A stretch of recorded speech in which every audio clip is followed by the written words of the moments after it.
Voltamos a apresentar Doc.com. Voltamos com o programa Doc.com, hoje na entrevista com o deputado estadual Péricles de Mello. Boa noite, Péricles. Boa noite, é um prazer estar conversando com você e com os telespectadores da TV Vila Velha.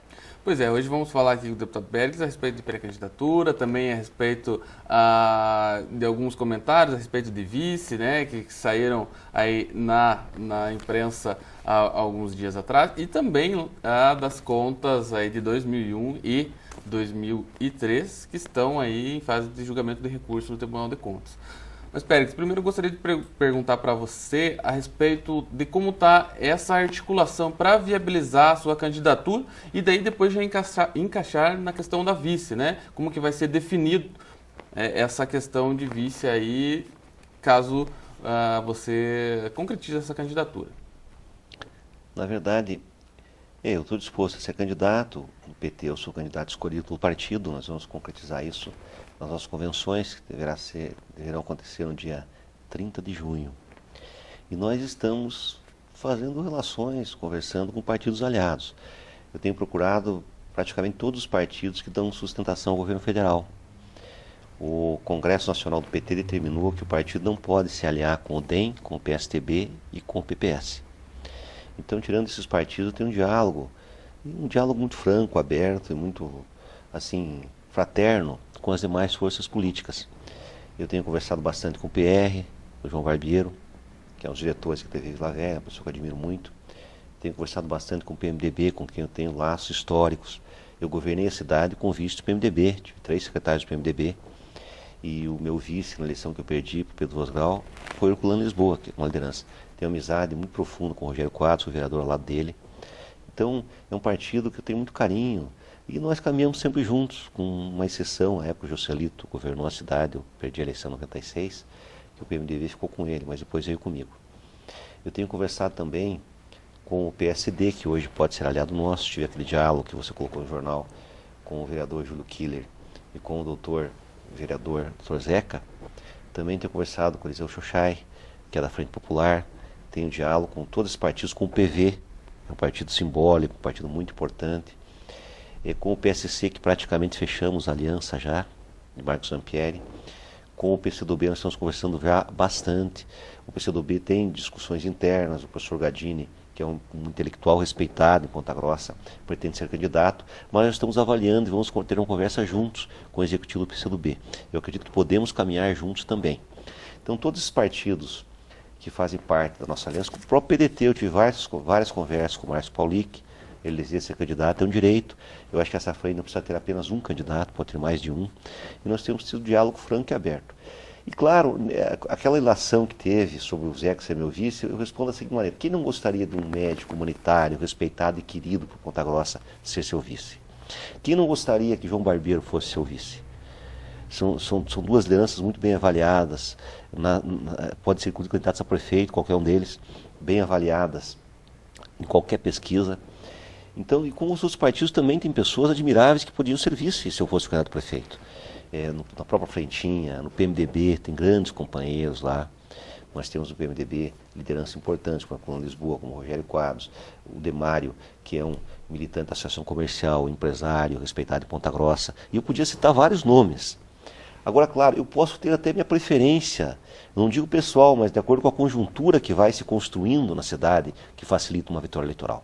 Mas isso eu não tenho nem o direito de dizer, porque se eu quero fazer uma frente ampla com vários partidos, o vice e o prefeito mesmo tem que ser decidido numa conversa democrática, numa conversa com essas lideranças partidárias, para ver na conjuntura específica da eleição, no quadro de candidaturas e apostas, qual seria o melhor vice e qual seria o melhor candidato a prefeito.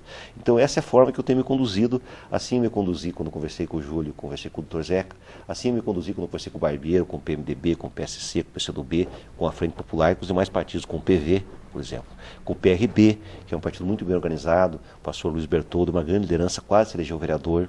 Eu tenho uma relação muito boa com os evangélicos, eu fiz sempre um diálogo com as igrejas, desde a primeira campanha de 96, que eu quase ganhei as eleições, eu fiz uma proposta para as igrejas pública na minha campanha, um documento escrito, e continuo com essa visão cada vez mais aprofundada. Sabe que hoje um grande intelectual suíço que veio ao Brasil, ele escreveu um texto sobre as igrejas.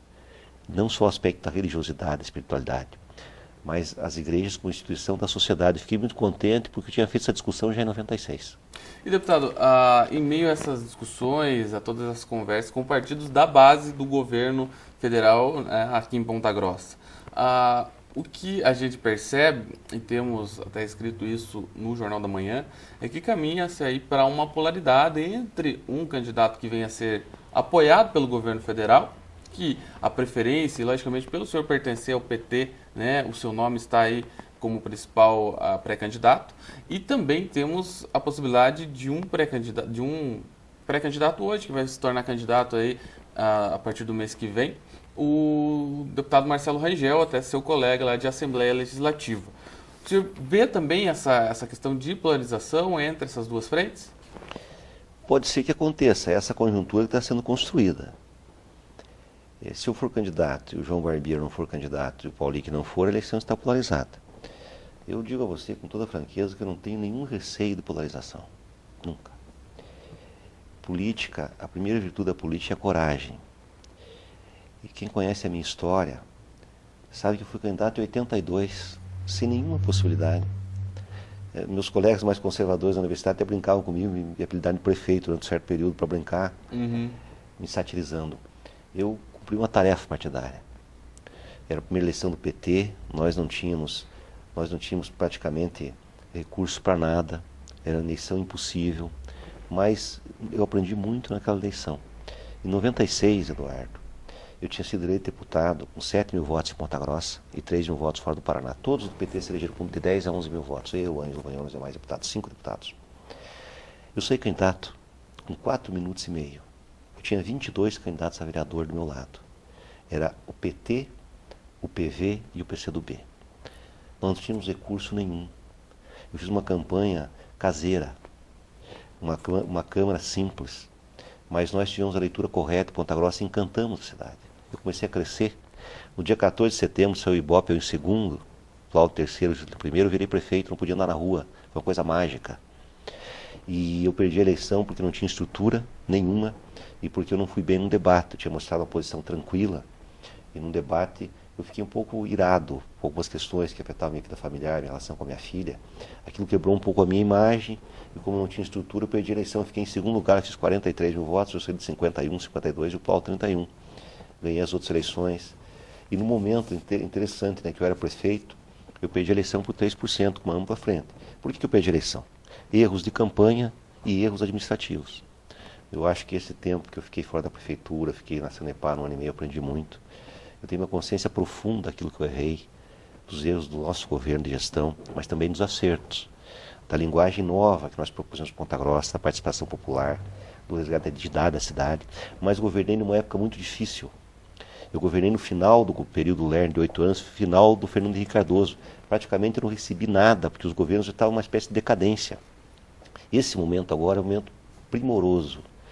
Nós pegamos um momento do Brasil em que nunca uma presidente na história do país foi tão bem avaliada. A Dilma hoje está bem mais avaliada que o Lula. É a primeira presidente que enfrenta o sistema bancário com coragem. Nunca, desde 86, quando foi instituída a taxa Selic, a taxa de juros, nunca o juro foi tão barato. O Brasil tende a diminuir. Nós estamos enfrentando uma crise monstruosa no nível mundial, em que potências econômicas como a Espanha estão numa decadência profunda, sem falar a Grécia, está afetando outros países, e o Brasil cai um pouco o ritmo de crescimento, mas vai crescer quase 3% esse ano, ano que vem tende a crescer mais. O desemprego não está aumentando assim de forma expressiva, pelo contrário. É um governo que fez distribuição de renda, em que as pessoas... essa relação, senhor deputado, logicamente pertencendo aos quadros do PT e compartilhando desses ideais, né, Claro, veja bem. O PT tende a ajudar, por exemplo, principalmente na campanha, numa campanha claro, que se vislumbra aí, que tende a ser bem as pessoas, eu não preciso nem falar, porque as pessoas sabem quem eu sou. Sabem quem eu sou. Então, o meu vínculo ideológico, o meu vínculo afetivo, o meu vínculo, a minha existência foi dedicada à construção desse partido, um projeto de transformação do Brasil, de Ponta Grossa, do Paraná. Então, se nós governarmos nesse momento histórico com forças maduras, uma ampla aliança, eu não cometendo os erros que cometi, permanecendo das coisas boas que nós resgatamos para Ponta Grossa, eu vou ter um amplo apoio do governo federal, um amplo apoio. Se você pegar só os programas do governo federal no Brasil, a busca ativa das pessoas pobres que não têm esses programas, a distribuição de renda, os programas na área da cultura, até a praça que o Rosal está recebendo, da cultura, podemos receber muitas praças. Na educação, nós temos um projeto do Brasil, pelo Fundeb, que daqui a 2 anos, no máximo 4 anos, toda criança a partir dos 4 anos de idade tem o direito a um CMEI. Há um programa do governo federal, que é o Pro Infância, que está agora 10 milhões para Ponta Grossa, o prefeito compra o terreno, o governo federal dá o recurso para construir o CMEI e o governo contrata os funcionários e a manutenção. O Protransporte, a juro subsidiado, com carência, para asfaltar vilas periféricas, ruas de ônibus. Quer dizer, eu podia pegar um leque na área do esporte, o PELC, que a Ana Maria tem uma relação muito forte com esse programa, algumas entidades sociais, em que você tem recurso do Ministério dos Esportes e contrata pessoas do povo que têm o saber. Então, um instrutor de futebol, um instrutor de artes marciais, de artesanato, a terceira idade, a criança, e o governo federal repassa os recursos. Hoje esse PELC existe através de entidades, e a Ana Maria tem uma presença muito forte, a vereadora, em 18 comunidades carentes de Ponta Grossa. Ou seja, só a diretriz da Dilma dá um plano de governo para quem conhece a realidade local, a identidade, a singularidade de Ponta Grossa, como nós conhecemos. Nós vamos fazer um governo excepcional e marcante na cidade. Nós, fazendo uma aliança ampla, teremos quadros de todos esses partidos, os melhores quadros para governar a cidade junto comigo, se a população entender que eu devo ser o novo prefeito da cidade. E eu não tenho nenhum medo de polarização, nenhum. Eu acho que uma eleição polarizada é boa, não é ruim. Não é o fato do meu adversário, o deputado Marcelo, que eu respeito, que é um bom deputado, um jovem, também idealista, não é o fato de estar em primeiro lugar na pesquisa no começo das eleições que nos impede de ganhar as eleições. A eleição é um momento de debate franco e aberto com a população, onde cada candidato coloca seu programa, sua visão de mundo, sua visão de cidade. Eu acho que nós estamos muito preparados. Eu tenho uma relação muito forte com Ponta Grossa, com a periferia da cidade, com a universidade, com professores estaduais, uma relação muito forte com o funcionário público, que é um eleitor, dos principais eleitores que me conduziram a ser deputado, já pela 4ª vez. Então eu estou muito tranquilo. Eu não me preocupo com polarização. E também não me preocupo se não houver polarização. Eu acho que todos os partidos têm direito a lançar um candidato.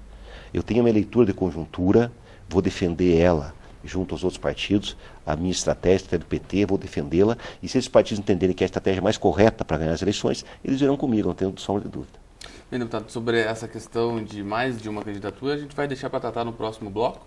Vamos para um rápido intervalo e voltamos já com o programa Doc.com. É um instante só, não saia daí. Doc.com, você bem informado. Estamos apresentando Doc.com.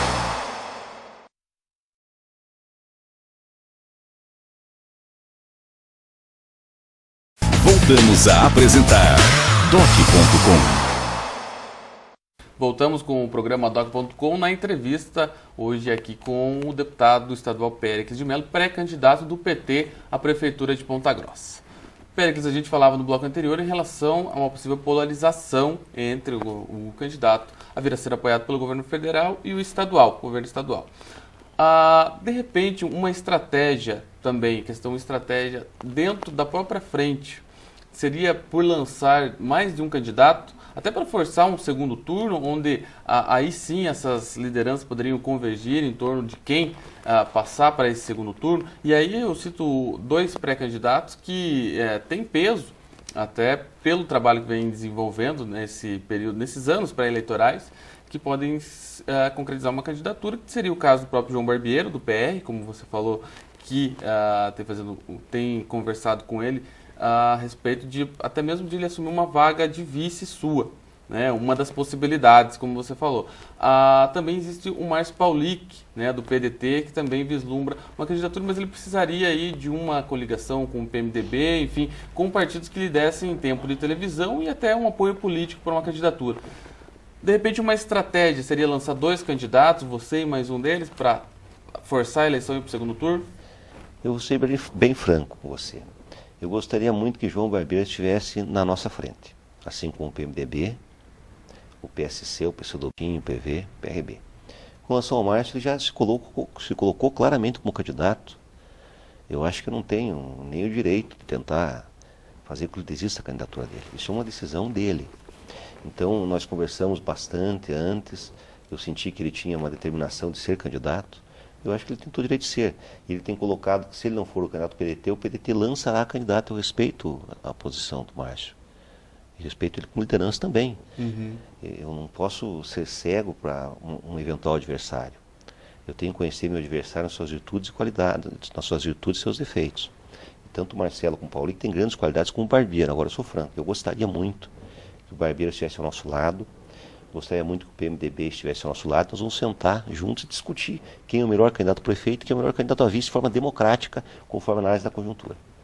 E essa questão agora, a gente está no início de junho, as convenções iniciam agora dia 10, né, de junho, vai até dia 30, período de escolha dos candidatos, que lá, se não me engano, no dia 5 de julho vão ter os registros de candidatura aí levados à Justiça Eleitoral, para aí sim começar a campanha.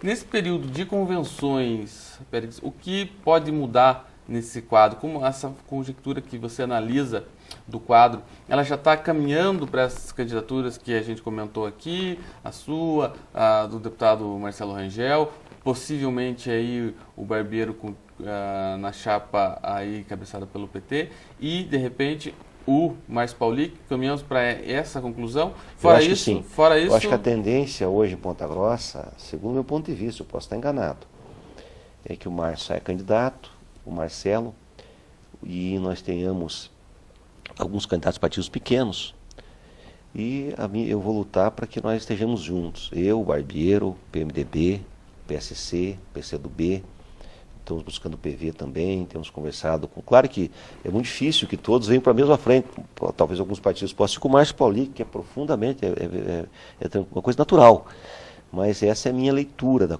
estratégia eleitoral de Ponta Grossa nesse momento. E eu gostaria de só completar uma coisa, Ponta Grossa vive um momento novo, eu falei das ideias do PT, mas Ponta Grossa tem uma singularidade, está no momento mais importante da sua história, pelas suas condições locacionais privilegiadas, pelo momento econômico do Brasil. Ponta Grossa recebe pela primeira vez uma montadora, que não é uma articulação do governo estadual, é uma articulação... O Brasil é o país que tem mais recebido montadoras pela política do governo federal, que é articulado com a política do governo do Estado, já começado do governo Requião, trouxeram a Paccar para Ponta Grossa. Essa indústria tem efeito multiplicador, porque o problema da industrialização pontagrossense é que nós tivemos historicamente uma indústria de enclave. Tirando a nossa verdadeira indústria, que é o polo metal mecânico, tradição de Ponta Grossa, da madeira, ligada inclusive à economia de reflorestamento da região, as moageiras são indústrias que têm pouco efeito multiplicador, porque o insumo é soja, elas têm uma transformação simples, então agrega muito pouco, é pouco emprego, mas é importante que estejam aqui. Mas veja que interessante, apesar dessas indústrias todas, Ponta Grossa hoje está no 366º lugar no Paraná, ou seja, 366 em 399 municípios, em um orçamento per capita da prefeitura, até 2010, agora melhorou um pouco. Então, a Paccar é uma indústria importante. Nós criamos um polo metal mecânico importante, o polo da madeira, o polo moveleiro, é correto? Porque nós temos a madeira, porque é reflorestamento da nossa região. E alimentação, a Sadia é muito importante, só que a Sadia compra insumos do oeste. Ela não está numa cadeia produtiva na região, nós temos que buscar essa cadeia produtiva para alimentação também, fazer transformação industrial. Um prefeito de Ponta Grossa tem que ser o líder regional, porque se a pequena agricultura familiar de Ivaí, de Imbituva, de Castro, de Carambeí estiver mal, essa população vai migrar para cá numa situação de pobreza, a cidade vai inchar. Então é muito bom, por isso que quando nós discutimos a região metropolitana, alguns municípios não entendem que nós queremos beneficiar apenas Ponta Grossa. A região metropolitana é uma tese, uma luta que privilegia a região, privilegia muito Ponta Grossa e todas as demais cidades. Então, a gente tem que ter uma liderança, a Prefeitura de Ponta Grossa, não só de Ponta Grossa, mas regional, conversar com os demais prefeitos, lutar por uma política de agricultura familiar poderosa, que mantenha, por uma agroindústria local nessas cidades, que agregue valor, porque daí o setor de serviços de Ponta Grossa, mais sofisticado, vai crescer, e o setor comercial. Isso vai ser bom para todos nós, nós vamos ter uma cidade menos pobre, uma cidade mais equilibrada, com mais distribuição de renda e uma região menos pobre. E nós temos que lutar por questões estruturais, por exemplo, a duplicação até Jaguaraíva e até São Paulo. Nós não podemos aceitar que o governador, num acordo com o pedágio, com as concessionárias, faça o controle de Campo Largo, que é importante, e adie, sine die, sem dizer uma data, a duplicação até Jaguaraíva. Nós temos que lutar pela duplicação com Prudentópolis, que é uma joia rara, prejudicada, uma cidade pobre que tem tudo para ser uma cidade maravilhosa. É a cidade que tem o maior percentual de agricultura familiar do Paraná, que tem uma tradição de comunidades tradicionais, os faxinais, que tem a natureza esplendorosa das cachoeiras, que tem uma cultura polonesa e ucraniana com uma identidade muito arraigada. E nós fazendo essa duplicação, nós vamos vincular Guarapuava e a cidade vai cumprir a sua vocação, que é de atrair indústrias, saber que indústria atrair, ser um polo regional vigoroso e uma cidade com mais distribuição de renda, mais identidade da sua população, e uma cidade mais fraterna, programas sociais que o governo federal pode nos ajudar muito. Pois é, todos esses programas, deputado, que o senhor citou, até inclusive ligados ao governo federal, também em caso de um novo governo seu, né, do PT aí em Ponta Grossa, como ficaria a relação com o governo do estado, né? Veja, eu tenho uma relação, um prefeito, e nisso o Vosgrau é muito sábio. As pessoas às vezes querem que eu critique. Eu critico o Pedro Vosgrau em coisas que nós somos diferentes, mas tem coisas que eu admiro nele. Quer dizer, um prefeito PSDB conseguir todos os programas que ele trouxe com o governo federal Ponta Grossa é uma coisa rara. Isso tem que ser admirado. Mesmo quem não tem, os setores que não têm simpatia pelo Pedro, que tem críticas a ele, tem que entender que isso é uma questão correta. Eu fui deputado com o Beto Richa, eu tenho uma relação pessoal boa com ele. Eu votei no seu pai no passado. E o pai dele vem de uma tradição democrática. Então não é porque eu sou do PT que eu vou ter uma relação de ataque ao governador. Pelo contrário, eu tenho certeza que o governador vai continuar ajudando Ponta Grossa. Agora, nesse momento, a ajuda do governo estadual está muito frágil. É só as pessoas olharem para a cidade, para a nossa cidade, e analisarem o que o governo Lula e o governo Dilma agora está fazendo e o governo Beto fez. Sabe? Ainda nós temos que cobrar mais do governo Beto para questões da cidade. Tem questão importante. E eu tenho outro detalhe. As grandes obras de infraestrutura que Ponta Grossa precisa são de competência do governo federal. Por exemplo, na região da Boa Vista, o problema do Los Angeles e da estrada Ponta Grossa-Castro. Tem o nome da avenida, me esqueci agora. Flávio Carvalho Guimarães, que passa ali, dividindo Los Angeles com a Palmeirinha, onde está Trutler, onde está Ímpar. É um problema gravíssimo. E como a Packard vai se instalar nessa rodovia, na entrada para o Clube Verde, nós teremos ali um problema estruturante de Ponta Grossa. E tem que ser grandes investimentos de quem? Do governo federal. O problema da Souza Naves. Grandes investimentos, a trincheira ligando os dois lados de Souza Naves. Além dessa pista que foi feita agora ligando Santa Luzia ao Borato, nós temos que ter uma transição pela Souza Naves, que é uma via perigosíssima, para integrar duas partes da cidade. Obra do governo federal com as concessionárias, ou do governo federal, como está saindo as obras da rodovia Ponta Grossa-Curitiba, que é outro problema. Então nós temos problemas fundamentais para que Ponta Grossa possa realizar o seu potencial com o novo ciclo de industrialização, que depende muito do investimento do governo federal. Nós vamos apresentar um projeto, até estava brincando, o Juscelito, o dono do rádio, me contar que me criticou, que o PT só faz obra pequena. Que ele fez o articulado e o PT fez o micro-ônibus. Só que eu tinha que explicar para ele que o micro-ônibus veio para fortalecer o articulado. Nós fizemos o terminal de Varanas e fizemos articulados, e o micro-ônibus é um ônibus que faz o trajeto local até a pessoa embarcar no objetivo. Não tem sentido nenhum. Mas é normal, eu quero lá um dia conversar. Hoje, depois de todas as nossas brigas, nós temos uma relação fraterna com o deputado, tem muitas pessoas que chegam e falam: não, mas o governo do PT era cercado de intelectuais, de pessoas que pensavam e na prática não conseguiram implantar aquilo que pensavam. Para essas pessoas, o que o senhor tem a dizer? Eu tenho a dizer que não é verdade. Eu tive dificuldades no governo de grandes obras, isso é verdade. O Lago do Olarias, o prefeitura não terminou, eu fiz o Lago da Madureira, eu fiz o Rio Verde, eu fiz o Shopping Popular, eu implantei a Guarda Municipal, eu implantei a universalização da pré-escola, criei o Sistema Municipal de Educação Infantil, modernizei, criei a praça de atendimento da prefeitura, fiz o orçamento participativo, criei a Saúde da Família, que Ponta Grossa é a única cidade de porte médio que não tinha Saúde da Família, nós criamos 22 equipes, nós temos uma boa gestão na saúde, apesar das dificuldades extremas. O que eu não tive recursos para grandes obras, e a grande obra do meu governo, que era o Lago do Olarias, a rodoviária, não houve tempo, eu ia fazer uma reforma linda na rodoviária, não houve tempo hábil para fazer. Nós deixamos a duplicação de Itaiacoca nas mãos do Pedro Vosgrau, nós deixamos 3, 4 milhões do Paraná Urbano. Eu comecei o contorno leste no meu governo, que é uma obra estruturante. Eu fiz a pista ali que liga a saída para Castro até a Palmeirinha, no Santa Mônica, com ciclovia. Eu fiz várias pavimentações entre bairros, por exemplo, a ligação entre o Santo Antônio e o Maracanã, a ligação toda da Vila Cristina, a ligação da Rua Toledo, que integra o Bom Sucesso, a Vila Congonhas. Deixei iniciada a obra da Vila Congonhas.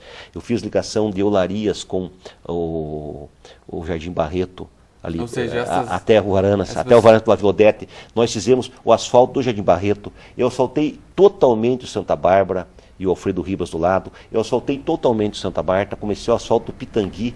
Eu fiz mais de 3, 4 mil lotes urbanizados. Eu fiz casas de madeira na Vila Nova, lá no Jardim Atlanta. Nós fizemos habitação que não tinha programa habitacional, para Cardoso, não é como agora tem. Ali do São Luís, São José, 360 apartamentos. Então isso tudo, alguns que dizem que o PES não fez nada, será devidamente mostrado na campanha. Agora, claro que eu governei numa época diferente. Se eu tivesse um programa Minha Casa Minha Vida, que o governo municipal merece elogios, que hoje já são 6 mil casas e mais 4 mil que vão ser contratadas. Esse programa vai continuar. Um programa do governo federal em que um cidadão pobre paga R$50 por uma casa. Eu estive agora com uma liderança nossa, o Osni, meu grande amigo, no Cerejeira, perto do Ouro Verde, que foi o loteamento que eu fiz, que não cobrei nada. As pessoas ocuparam lá, depois tivemos uma relação pacífica, conseguimos transformar num bairro, com luz, com tudo, ligação com Santa Marta. Eu estava conversando com o Osni, a casa dele. É uma casa de 32 metros quadrados, que ele comprou do Minha Casa Minha Vida, já vem com um projetinho para dobrar. Ele paga 100 e poucos reais pela casa. E um cidadão que não tem renda, ou renda pequena, paga R$50. Eu estive no Boreal, inaugurei a casa lá com a prefeitura, fui lá junto. Eu encontrei um senhor de idade, o senhor, depois descobri que ele tinha a minha idade, mas estava bastante envelhecido. E ele disse: deputado, eu estou com medo de não poder pagar a prestação. Eu perguntei: quanto que é a sua prestação? Ele disse: R$50. Eu perguntei: quantas pessoas moram na sua casa? 4. O senhor não tem renda? Ele disse: não, porque só eu tenho renda, eu carpo quintal, estou meio doente, não consigo carpir. Eu estou com medo de não poder pagar os R$50. Eu disse: 50 é por quê? Porque existe subsídio do governo federal para as casas. A casa custa muito mais, por isso a pessoa pode comprar. E para esse senhor existe a busca ativa, que é o grande programa do governo Dilma. Pessoa que está num grau tão grande de pobreza que ele nem sabe que tem direito social. Então a prefeitura tem que ser aliada ao governo federal e ir na casa desse senhor e dizer: olha, o senhor, pela sua renda, o senhor vai ser agraciado, contemplado com a nova bolsa da renda família que a Dilma criou. Nós vamos buscar essa pessoa na sua casa, levar até o SOS, ou a Secretaria Social da Prefeitura, e ele vai receber uma renda para poder pagar a prestação da sua casa. Existe esse subsídio e a Prefeitura, logicamente, tem que fazer a sua parte também. Porque a pessoa não sabe. Existe um setor no Brasil que está numa situação tão profunda de pobreza que ele não tem nem documento, ele não sabe nem que existe direitos para ele. Então nós temos que ir até essas pessoas. E agora tem o programa Brasil Carinhoso, que vai proteger a família que tem criança. Só um minutinho para a gente fazer mais um intervalo aqui no programa. E no próximo bloco continuamos essa conversa aí, falamos aí a respeito das possibilidades da sua candidatura. É um instante só, não saia daí. Doc.com, você bem informado. Estamos apresentando Doc.com.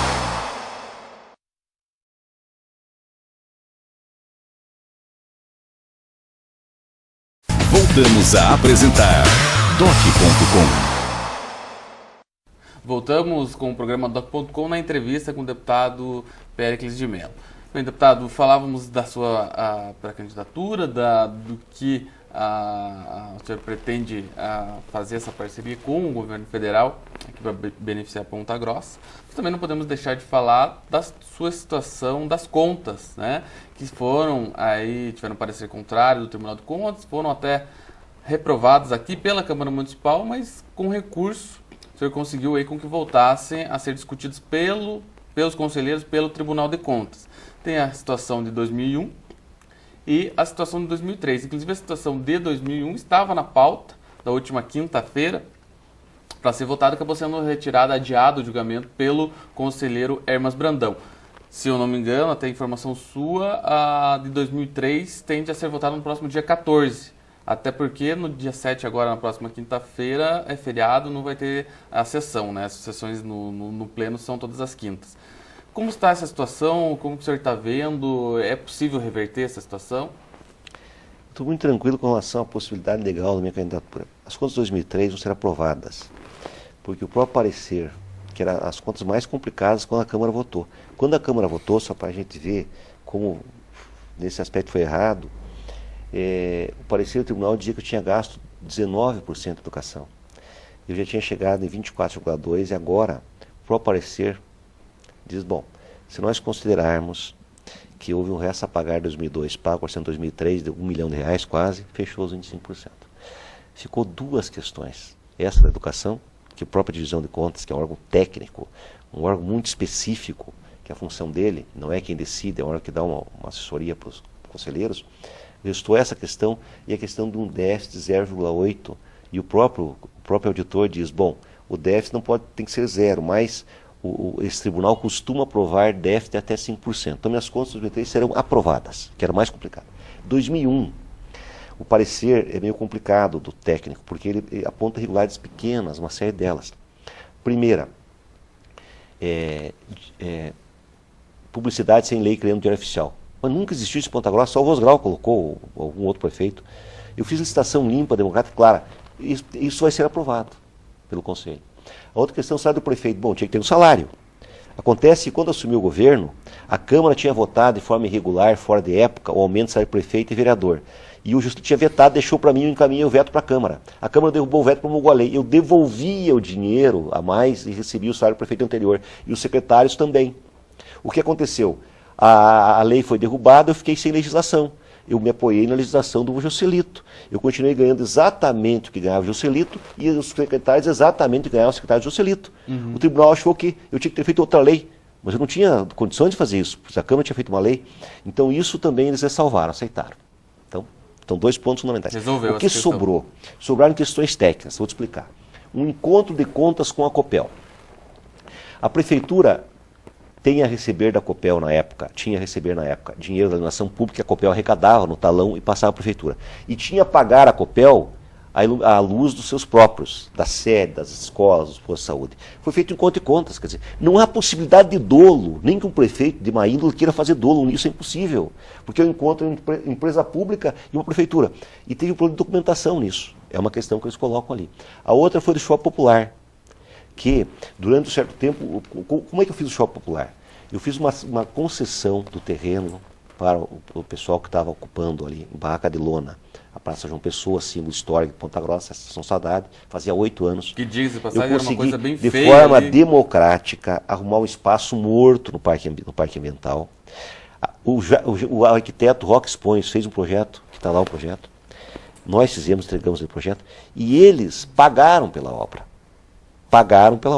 Quem não podia pagar, a Prefeitura emprestou com um fundo que a Prefeitura tinha para poder pagar. Foi uma coisa linda que aconteceu, nossa obra. Só que no ano 2001, tinha um fundo, e o dinheiro ficou no fundo, nós passamos para a Prefeitura em 2002. Eles disseram que é regular, mas aceitaram com ressalvas também. E sobraram algumas considerações bancárias que não batem. O que significa isso? É bom as pessoas que estão ouvindo entender. Quando acontece o erro de conciliação, um técnico, por erro lá, ele lança 2 vezes a mesma receita. Não vai bater a conciliação. Ou ele lança 2 vezes a mesma despesa. Isso tem que ser acertado, solta o documento. Então são essas irregularidades que existem em 2001, apenas essas. São irregularidades técnicas. Mesmo que eu tenho certeza que vai ser aprovado, mas se porventura não for, o parecer do tribunal foi rejeitado por causa dessas 2, 3 questões técnicas. Será que algum juiz em sã consciência vai me tornar elegível por causa de 3 questões técnicas, quando a lei de elegibilidade diz o seguinte, que o prefeito, para ficar inelegível, um ex-prefeito ou prefeito, ele fica inelegível se ele tiver suas contas desaprovadas pelo órgão que é a Câmara, o parecer do tribunal, como foi o meu caso, por irregularidade insanável que parta de improbidade administrativa dolosa. Eu acho que mesmo que o tribunal rejeite essas contas, eu não serei nem impugnado na minha candidatura. Vai entrar impugnação, já sei até o advogado que vai entrar, e quem foi a pessoa que mandou. Eles vão entrar com uma ação de impugnação, sei o nome do advogado, não posso falar, mas sei. E eu acredito que já em primeira instância o juiz não me impugna. Agora, se me impugnar em segunda instância, eu vou ser absolvido, mas eu acredito em primeira instância. Então eu estou muito tranquilo. Agora, claro, eu espero ter uma campanha com as contas aprovadas e acho que vai acontecer isso. E, deputado, e esses comentários aí que se fala, não, o Périx vai ser candidato, é sustentado por uma liminar judicial e tudo isso que pode ser derrubada na frente e tal. Vamos fazer o seguinte, vamos o seguinte, se qualquer candidato, se alguém resolver impugnar uma candidatura, por exemplo, eu faço umas gravações do Marcelo no seu programa de rádio e pego um advogado e diz, o Marcelo está na campanha antecipada. Entro com a impugnação da candidatura dele. Se o juiz entender que está impugnado, ele vai estar com uma liminar, ele está subliminar. Então, isso é uma circunstância que pode ser com qualquer candidato. Isso é que é uma cultura no Brasil que está arraigada no povo. Bom, contas aprovadas, prefeito inelegível. Então, tem mais de 30 prefeitos que foram 10 anos, prefeito do Paraná, que saíram candidatos com contas desaprovadas e foram candidatos a ganhar a eleição e governar a cidade. Quer dizer, mas eu não quero muito entrar nesse assunto, porque eu tenho uma convicção muito forte que minhas contas também em 2001 serão aprovadas. A gente fala isso porque a gente percebe os órgãos técnicos, né, do Tribunal de Contas, eles continuam aí dizendo que as irregularidades não foram todas sanadas. Mas a gente sabe que o julgamento pelos conselheiros, ele pode colocar como ressalva, claro. Ele tem uma outra isso é uma coisa muito né? sábia, porque se não houvesse isso, 90% dos prefeitos do Paraná teriam suas contas ajeitadas, porque é impossível não cometer um erro técnico na prefeitura. É impossível. Se desaparecer um documento lá que o prefeito não tem culpa, o prefeito tem as contas aprovadas. Então eu estou muito tranquilo com relação a isso, mas claro, é uma coisa que me preocupa as pessoas do meu partido, mas eu acho que nós temos uma assessoria, o meu advogado é o advogado também do partido, que é o Guilherme Gonçalves, ele está dando muita tranquilidade para mim nos encaminhamentos posteriores à decisão do tribunal, agora dia 14, ou quem sabe as contas de 2001 demoram um pouquinho mais, até dia 21 de maio, mas eu estou muito tranquilo. E veja, quando eu queria responder as questões intelectuais, eu tenho crítica do meu governo. O telespectador que está me assistindo tem a certeza, eu sei onde nós cometemos erros. E agora, eu sei que às vezes o intelectual, a burocracia do poder público, às vezes até melhor participar do governo de uma forma externa, sabe? Mas tenho certeza que eu tenho pessoas que participaram comigo, pessoas da mais alta competência. Eu tenho pessoas que eu tenho um orgulho de estarem ao meu lado e continuarem comigo, mesmo que a função que eles exerçam não seja a mesma. Quem me ouve, me assiste, pode ter certeza que eu fiz uma autocrítica profunda dos erros que cometi em Ponta Grossa. Eu sei um por um. Os erros na campanha, por exemplo, inaugurar o terminal no mês de junho foi um erro, aquela obra na Rua da Estação foi um erro que me custou votos, aquele monumento que foi vítima de tanto escárnio, né, que eu fiz com a maior das boas fé, mas o inferno está cheio de boas intenções, como dizia Dante Alighieri. O famoso cocôzão. Eu gostei do conceito e o monumento deu errado, isso foi um erro do governo. Foi 80 mil reais que foi um gasto errado. Por isso, 80 mil, foi uma coisa errada. Mas foi uma coisa de boa fé, porque o monumento falava da araucária, falava da água, falava do vento. Era um monumento de movimento que não deu certo. Não funcionou o virabrequim e a água não funcionou, o jato d'água e a bomba. Nós tínhamos que fazer aquela que não estava no projeto original, e eu tive sempre uma dúvida com relação, achei que era um pouco brega imitar a Copa do Pinheiro com um arenito artificial, né, quando nós temos um esplendor. Eu tive muita dúvida e, infelizmente, eu cometi esse erro. Pois Reconheço o erro. Que eu disse pagar caro, até não nem tanto pelo valor da obra, mas sim pela repercussão que deu depois, né? Foi um erro. Eu tive muita dúvida, e eu tive dúvida, demorei 2 anos para tomar a decisão. Era um monumento homenagem aos Campos Gerais, mas tenho certeza, o povo de Ponta Grossa, se for prefeito novo, ali vai acontecer um monumento aos Campos Gerais, que vai ser um motivo de orgulho para todos os pontagrossenses. Deputado, só a gente está encerrando o nosso tempo aqui no programa da Doc.com. Só gostaria que o senhor, a gente encerrasse falando agora, né, numa nova campanha, né, o senhor como pré-candidato hoje, deve vir a ser tornado candidato a partir das convenções, dia 30 de junho, como o senhor falou. Como o Périx vai apresentar para a cidade aí para justificar uma nova administração? Eu vou resgatar o que eu fiz de bom, fazer autocrítica dos meus erros, mostrar que amadureci, mostrar a capacidade das forças políticas que nos apoiam, o momento que o Brasil está atravessando, e um projeto maravilhoso para Ponta Grossa. Não só na área social, na área da educação e da cultura, na área da mobilidade urbana, das obras de infraestrutura, na obra de geração de emprego e renda e qualificação profissional. Vai ser um projeto muito bonito, e principalmente na área de saúde, que é um dos graves problemas que afeta o Brasil, mas afeta muito particularmente Ponta Grossa. Ok, então, deputado, gostaria de agradecer a sua presença aqui no programa Doc.com mais uma vez, e as portas estarão sempre abertas ao senhor. Eu quero agradecer e falar com você, eu te admiro muito, como admiro o Ismael. Eu fiquei um pouco chateado com aquela reportagem do Jornal da Manhã, como se eu tivesse já desconversado com relação ao Zeca, mas acho natural, acho você um grande jornalista, te respeito muito, como respeito toda a imprensa livre de Ponta Grossa, mesmo que me critica, que às vezes eu acho que tem uma postura parcial, mas merece de mim todo o respeito e uma admiração por você particularmente. Obrigado.